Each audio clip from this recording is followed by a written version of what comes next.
कुछ नहीं होता है, शांत रहकर भी बहुत कुछ किया जा सकता है। हमें किसी के कम या ज्यादा बोलने पर उसकी चालाकी का अंदाजा नहीं लगाना चाहिए। व्यापारी और उसके 3 बेटे का कहानी। इस कहानी व्यापारी और उसके 3 बेटे में भी उसी के बारे में है। एक शहर में एक बहुत बड़ा व्यापारी रहता था। उसके 3 बेटे थे। उन तीनों में सबसे बड़ा और बीच वाला बहुत चालाक था, ऐसा उसके पिताजी को लगता था। सबसे छोटा लड़का बहुत कम बात करता था और वो सिर्फ हमेशा अपने काम से काम रखता था, इसलिए ही उसके पिताजी को लगता था कि मेरा तीसरा बेटा बाकी 2 बेटों की तुलना में चालाक नहीं है।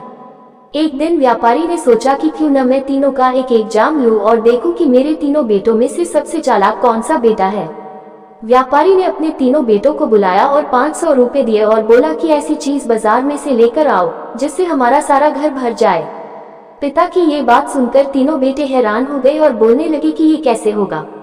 पिता ने कहा, ये मुझे नहीं पता, आज शाम तक तुम्हें लेकर आना ही पड़ेगा।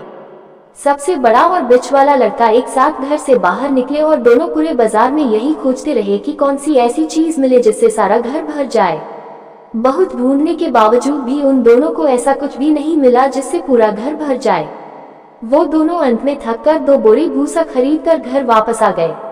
सबसे छोटा बेटा सीधा बाजार गया और कुछ कैंडल और अगरबत्ती खरीद कर लाया। उसने शाम को घर आकर पूरे घर में अगरबत्ती और कैंडल जला दी।